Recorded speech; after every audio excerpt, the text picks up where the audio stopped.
ठिकाणी महाराष्ट्र प्रदेश काँग्रेस कमिटीचे सन्माननीय अध्यक्ष हर्षवर्धन सपकाळ यांच्या नेतृत्वाखाली शेतकऱ्यांच्या हितासाठी या ठिकाणी अश्रू मोर्चाचं आयोजन आपण या ठिकाणी केलं होतं। आपण पाहिलं असेल, या ठिकाणी 15 दिवसापासून शेतकऱ्यांना त्या ठिकाणी डिझेल त्या ठिकाणी मिळत नाही। शेतकऱ्यांच्या 15 दिवसावर पेरणी आली, खताची जी दरवाढ झालेली आहे भरमसाठ, ती दरवाढ त्या ठिकाणी कमी झाली पाहिजे।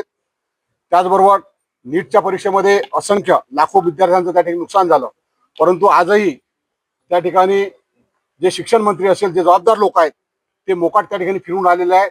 त्यांचा सुद्धा त्या ठिकाणी राजीनामा झाला पाहिजे।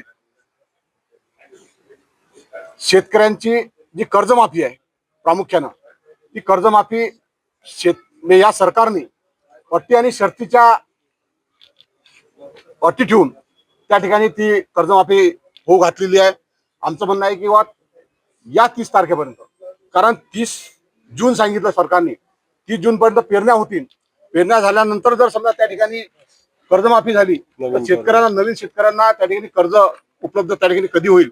आणि म्हणून प्रामुख्याने आमचं म्हणणं आहे की या 8 दिवसामध्ये शेतकऱ्याची कर्जमाफी, संपूर्ण कर्जमाफी त्या ठिकाणी झाली पाहिजे।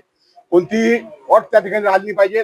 बिना अट शेतकऱ्याला 7/12 ताबडतोब त्या ठिकाणी कोरा करून त्या ठिकाणी शेतकऱ्यांना नवीन कर्जाची तरतूद या 15 दिवसामध्ये शासनाने करावी, अशा प्रकारच्या साठी हा मोर्चा, अश्रू मोर्चा आपण या ठिकाणी केलेला होता।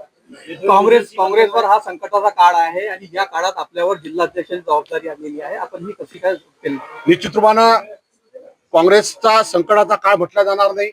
आजही काँग्रेस सक्षमतेने या महाराष्ट्रामध्ये आपण पाहिलं असेल उभी आहे। असंख्य लोक काँग्रेसच्या सोबत आजही आहेत आणि थोडंफार ठीक आहे, राजकारणामध्ये ह्या गोष्टी चालणार आहेत, चढ उतार हे चालणार आहेत। आज सत्ता त्यांची जरी असेल तर भविष्यामध्ये काँग्रेसची सत्ता या महाराष्ट्रामध्ये येणार आहे। या जिल्ह्यामध्ये संपूर्ण जिल्हा हा काँग्रेसमध्ये झाल्याशिवाय राहणार नाही। एकीकडे पेट्रोल डिझेल मिळत नसल्याची ओरड केली जाते, मात्र आज आपल्या मोर्चा दरम्यान शेकडो वाहनं दिसली, डिझेल मिळते असं वाहनं काही लोकांनी मोटरसायकल आणल्या असतील, एका वाहनं तुम्ही जे म्हणता बैलगाडीचा मोर्चा होता, वाहनं त्या मोर्चामध्ये नसतील।